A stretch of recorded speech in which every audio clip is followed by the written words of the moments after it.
Laura wasn't surprised when she heard the soft knock on the bedroom door. She was the full-time nanny for Bob and Renee Salazar's infant daughter, Celia, and she knew they'd be returning from the wedding and reception any minute. She opened the door expecting to see them, but instead, a person wearing a ski mask dressed entirely in black barged into the room. She looked down and saw a gun in the intruder's hand that was pointed at her. Instinctively, knowing whoever it was meant to kill her, she positioned herself as far away as she could from the baby's crib.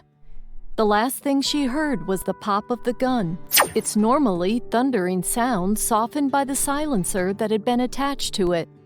The baby, sensing something was wrong, began crying, scaring the killer, who quickly ran out the open door and down the hall, disappearing into the darkness of the night.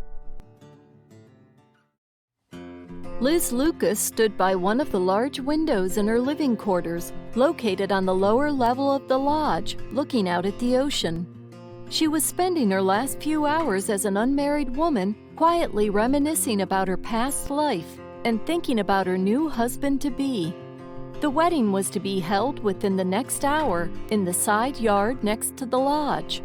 She smiled to herself as she thought about how well her children and Roger's, her future husband, had gotten along the previous evening. Her daughter, Brittany, had flown in from Palm Springs, and her son, Jonah, from Dubai. By prearrangement, they'd been met at the San Francisco airport by Roger's son, Jake, who had driven the two of them and his brother, Cole, to the spa and lodge located about 60 miles north of San Francisco. The four of them had become fast friends by the time they arrived at the spa. The full family meeting the previous evening had gone very well, with all four children approving of their parents' future spouse. Liz and Roger had both been a little nervous about how the evening would go. Neither one of them had ever met the other one's children. Fortunately, it was a non-issue. All four of their children had one wish, and one wish only, and it was that their respective parent would be happy. The prior spouses of Roger and Liz had died at an early age, and both of them had struggled with having lost someone they had dearly loved. It had not been an easy time for either of them, and their children were well aware of it. Neither Liz nor Roger had ever thought they'd find someone they would want to marry. In fact, both of them had made a promise to themselves they would never marry again.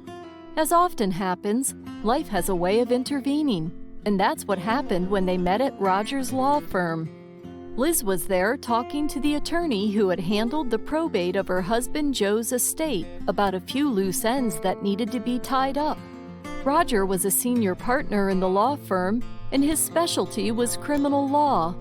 During the past few months, he'd been invaluable in helping Liz solve a couple of murder mysteries in which she'd become involved. Her reverie was broken by a quick knock on the door, followed by her daughter bursting into the room. "Mom, it's time. I'm here to help you with your makeup and hair.